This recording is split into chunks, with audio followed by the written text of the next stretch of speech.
뭐야? 김, 김, 김, 김.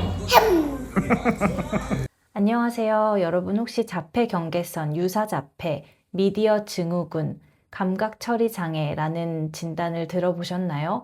먼저 말씀드리면 오늘 사용하는 이 표현들은 몇 가지는 공식 진단명이 아니에요. 당시 저희가 설명을 들으며 이해했던 과정을 나누는 이야기라고 생각해 주시면 좋을 것 같습니다. 두 돌이 지나도록 저희 아이가 할 줄 아는 말은 세 단어도 안 됐어요.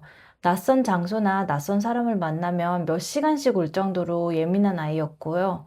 34개월쯤에 미국에서 소아정신과 진료를 앞두고 예진을 하시는 부교수님과 미팅을 했어요. 그날 정말 많은 질문을 받았고 여러 가지 가능성에 대한 이야기를 들었습니다. 오늘은 그때 받았던 질문들과 저희 아이는 실제로 어땠는지 솔직하게 말씀드려 보려고 합니다. 혹시 비슷한 고민을 가지고 계신 부모님들이라면 영상 끝까지 시청해 주시면 도움이 될 것 같습니다. 첫 번째는 언어였어요. 아이가 늦게 말을 했나요? 주고받는 대화가 가능한가요? 저희 아이는 만 42개월쯤부터 겨우 대화가 시작됐던 것 같아요. 이거 먹을래? 좋아. 핑퐁이 아니라 핑 정도만 되는 대화였어요. 질문을 그대로 따라하는 반향어는 심하지 않았지만 침묵으로 일관하는 경우가 굉장히 많았고, 최근에도 놀이터 갈까, 수영장 갈까 하면 놀이터 갈까 라고 대답하는 경우가 있어요.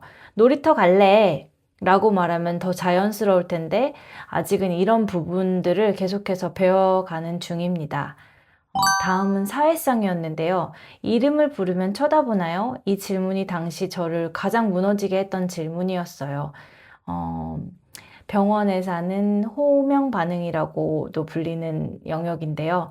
지금도 아직까지 치료를 받는 부분이에요. 많이 좋아졌지만 좋아하는 놀이에 집중을 하면 아직도 반응을 하지 않을 때가 꽤 많이 있습니다. 또래와 잘 노나요? 최근에서야 짝치료를 시작했고 그 전까지는 혼자 그림을 그리거나 장난감을 가지고 노는 시간이 대부분이었어요. 학기 초 사진을 보면 친구들 사이가 아니라 혼자 떨어져 있는 모습이 자주 보였고요. 눈 맞춤도 비슷했습니다. 원하는 것이 있을 때는 정말 눈에서 레이저가 나올 정도로 쳐다보는데 인사를 하거나 대화를 나눌 때는 아직도 조금 어려워하는 모습들이 있어요. 놀이의 부분도 조금 달랐는데요. 블록놀이는 항상 탑으로만 높게 이렇게 한 줄로만 높게 쌓는 놀이를 했었고, 집을 만든다거나 학교를 만드는 상상놀이 뭐 이런 걸로 이어지는 데까지 시간이 굉장히 오래 걸렸어요. 소꿉놀이도 마찬가지였고 상상놀이가 안 되는 편이었어요. 제가 엄마는 토끼야 라고 시작하면 아이는 아니야 이러면서 받아들이지를 못하고 다행히 5살이 넘으면서 조금씩 변화가 생기기 시작했습니다. 반복 행동은 어땠을까요? 저희 아이는 눈에 띄는 반복 행동은 많지 않았어요. 다만 사진에 보이시는 것처럼 귤을 줄 맞춰 놓고 먹거나 아빠 다리에 스티커를 일렬로 붙였던 적은 있어요. 당시에는 이런 것들 때문에 굉장히 제가 심각했었는데 이런 행동만으로는 판단하기 어렵고 성장 과정에서 나타나는 놀이일 수도 있다. 지나고 보니 이렇게 논 기간은 그렇게 길진 않았던 것 같아요. 감정 조절은 정말 어려웠습니다. 플레이데이트를 나가면 1시간 정도는 그냥 기본으로 오는 거예요. 심할 때는 막 토를 하기도 하고 새로운 환경에 적응하는 데까지 시간이 엄청 오래 걸렸어요. 그래서 시간이 지나고 보니 제 잘못도 있는 것 같더라고요. 저 역시도 ADHD 진단을 받았고 좀 즉흥적인 성향이 강한 편인데 아이에게 앞으로 어떤 일이 일어날지 미리 설명해주고 준비시켜주는 부분이 많이 부족했던 것 같아요. 물론 그게 아이의 어려움을 모두 설명하는 것은 아니지만 지금은 저도 많이 배우고 있습니다.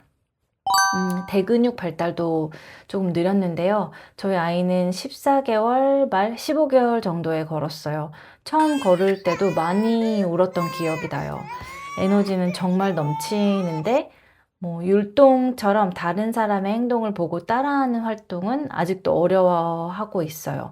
그게 아무래도 눈 맞춤과 연결된 부분이 아닐까 생각을 해요. 당시에는 거의 100개 가까운 질문들을 받았지만 오늘은 지금도 기억나는 질문들, 그리고 최근 대학병원 초진에서 비슷하게 받았던 질문들을 중심으로 말씀드렸는데요. 하지만 꼭 하나 말씀드리고 싶은 게 발달 지연도 정말 다양한 스펙트럼이 있는 것 같더라고요. 같은 진단명을 받아도 아이마다 모습은 너무 다르고, 그래서 인터넷 체크리스트를 하나만 보고 단정하지 않으셨으면 좋겠습니다. 저는 죄책감을 정말 많이 가지고 살았어요. 임신 중에 너무 일을 많이 해서 그런 걸까? 태교를 못해서 그런 걸까? 조산해서 그런 걸까? 하루에도 수십 번씩 원인을 저에게서 찾았거든요. 근데 이제 제 자신을 그만 괴롭히기로 했습니다. 저희 아이는 발달의 문제뿐만 아니라 생후 7개월 때 신장 수술을 했거든요. 저희 아이 신장이 양쪽이 크기가 동일하지 않고 한쪽이 조금 비정상적으로 커서 신장관을 성형하는 수술을 했습니다. 그것뿐만 아니라 제 채널명처럼 저희 아이는 악성 아토피도 겪으면서 성장을 하고 있고요.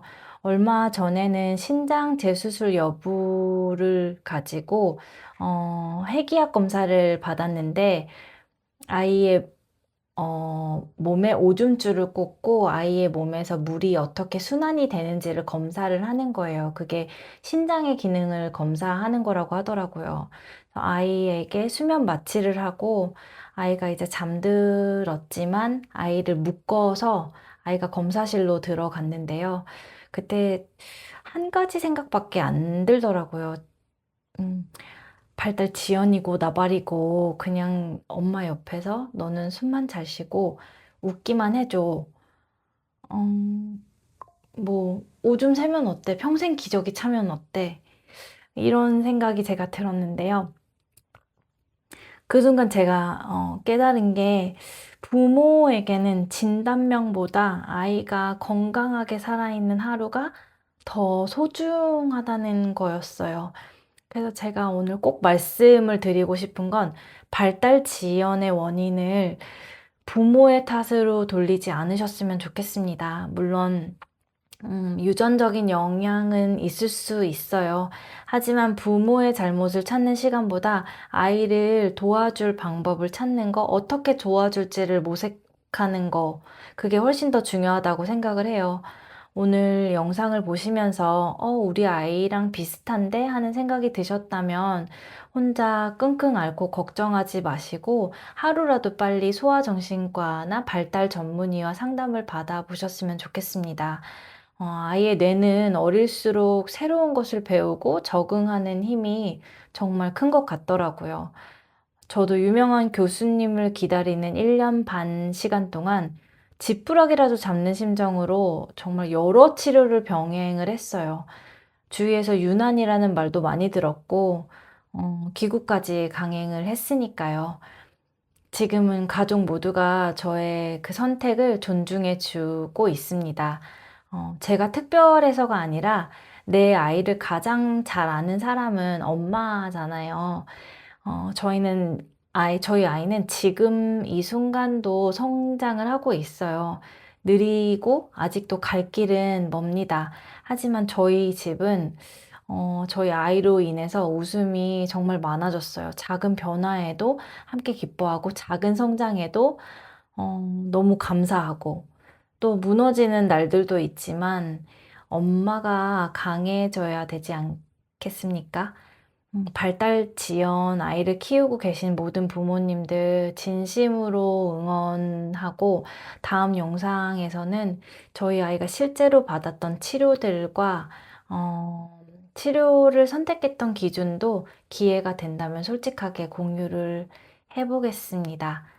오늘도 영상 끝까지 시청해 주셔서 감사합니다.